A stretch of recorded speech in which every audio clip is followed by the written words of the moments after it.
तो दोस्तों, अगर आपको लगता है कि हिंदी सिनेमा ही इंडियन सिनेमा का बाप है तो आज आपकी सोच बदलने वाली है, क्योंकि आज हम बात करेंगे एक ऐसी फिल्म इंडस्ट्री की जो कि कभी रीजनल सिनेमा कहलाती थी, लेकिन आज वो पूरे देश की पल्स पे हाथ रखती है। जी हाँ, हम यहाँ बात कर रहे हैं साउथ इंडियन सिनेमा की। ये कहानी है एक ऐसे सफर की जहाँ south Indian cinema Hindi cinema के पीछे चलने से शुरू करके ऐसी तेज रफ्तार पकड़ी कि आज south Indian cinema Hindi cinema को पीछे छोड़ चुका है। और आज की वीडियो में हम बात करेंगे साउथ इंडियन सिनेमा के इवोल्यूशन की, और साथ ही उन सुपरस्टार्स के बारे में भी बात करेंगे जिनकी वजह से साउथ सिनेमा ने ये मुकाम हासिल किया। तो चलिए फटाफट इस सफर को शुरू करते हैं। Chapter 1, golden foundation 1950-1970। तो साउथ सिनेमा की नींव 1950 और 1960s में ही रख दी गई थी, और उस वक्त दो नाम साउथ सिनेमा में सबसे बड़े थे, एमजी रामचंद्र यानी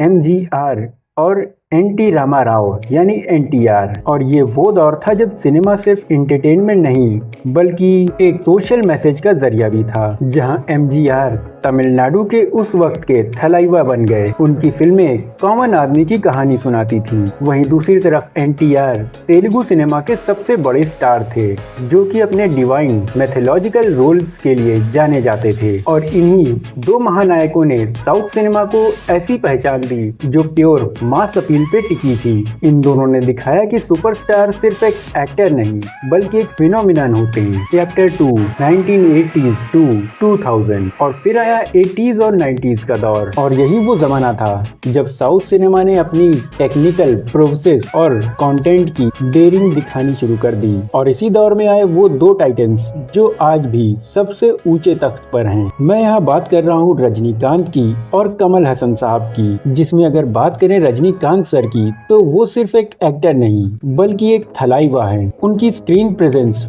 उनका यूनिक स्टाइल, ये सब कुछ ऐसा था जिसे हिंदी ऑडियंस ने कभी नहीं देखा। जिसके बाद रजनीकांत सर देखते ही देखते एक कल्चर बन गए। वहीं दूसरी तरफ कमल हसन साहब ने एक के बाद एक कई सारे एक्सपेरिमेंट्स किए, चाहे एक्टिंग हो, राइटिंग हो या डायरेक्शन, हर फील्ड में उन्होंने नए स्टैंडर्ड सेट किए। उनकी फिल्में जैसे नायकन या फिर इंडियन ने दिखाया कि कंटेंट कितना पावरफुल हो सकता है। इसके अलावा तेलुगु सिनेमा में चिरंजीवी एक मेगा स्टार के रूप में उभरे। उनकी एनर्जी, डांसिंग और उनकी मास अपील ने कई सारे रिकॉर्ड्स तोड़ दिए। वहीं इससे अलग मलयालम सिनेमा ने अपनी एक अलग पहचान बनाई। मोहनलाल और ममूटी जैसे लेजेंड्स ने रियलिस्टिक न्यूआंस्ड एक्टिंग से पूरे देश को इम्प्रेस किया।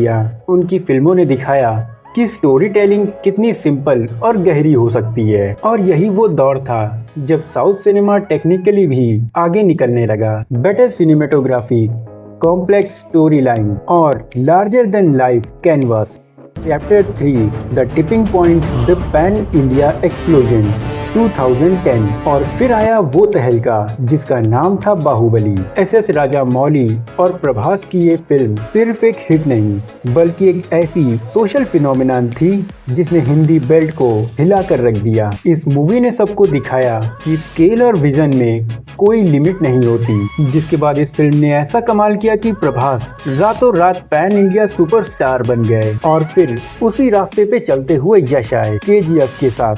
रॉकी भाई का ये कैरेक्टर पूरे देश ने अपनाया। यश की इंटेंस स्क्रीन प्रेजेंस ने यूथ को अपना दीवाना बना दिया। और फिर क्या था, तूफान आ गया, क्योंकि उसके बाद अल्लू अर्जुन आए अपनी पुष्पा के साथ, पवन कल्याण की लेगेसी। और फिर रामचरण और जूनियर एनटीआर आरआरआर के साथ उन्होंने दुनिया जीत ली।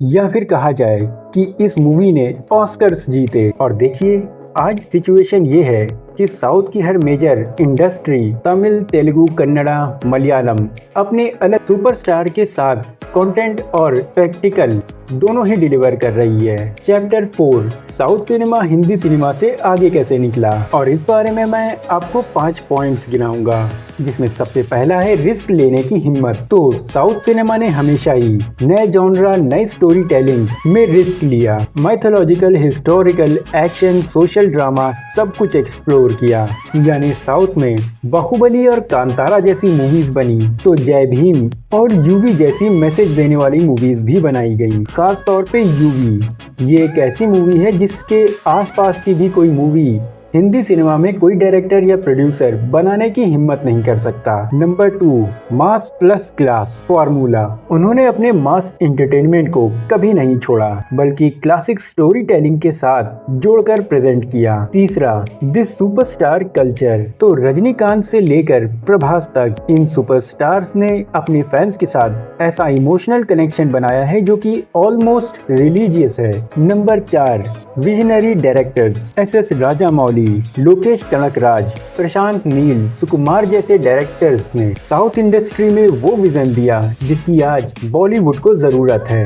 और आखिरी, rooted in culture. South cinema की फिल्में अपनी सॉइल से जुड़ी हुई होती हैं, जिसकी वजह से वो ऑथेंटिक लगती हैं, ना कि कॉपी पेस्ट। तो दोस्तों, साउथ सिनेमा का ये सफर एमजीआर एनटीआर की लेगेसी से शुरू होकर रजनीकांत और कमल हसन के थ्रू आउट रिफाइन हुआ और आज प्रभास, यश, अल्लू अर्जुन जैसे सुपरस्टार्स के दम पर पूरे वर्ल्ड स्टेज पर छा गया है। तो दोस्तों, इस वीडियो से हमें ये सीख मिलती है कि अगर आपका कंटेंट स्ट्रॉन्ग है, आपका विजन क्लियर है और आप अपनी ऑडियंस को समझते हैं, तो आप दुनिया जीत सकते हैं। और यही वो वजह है जिसके कारण आज साउथ सिनेमा हिंदी सिनेमा के पीछे चलना तो दूर की बात है, आज वो उससे कहीं ज्यादा आगे निकलकर ग्लोबल बेंचमार्क सेट कर रहा है। तो दोस्तों, ये वीडियो यहीं तक। आपको ये साउथ इंडियन सिनेमा का पूरा सफर कैसा लगा मुझे कमेंट में जरूर बताना।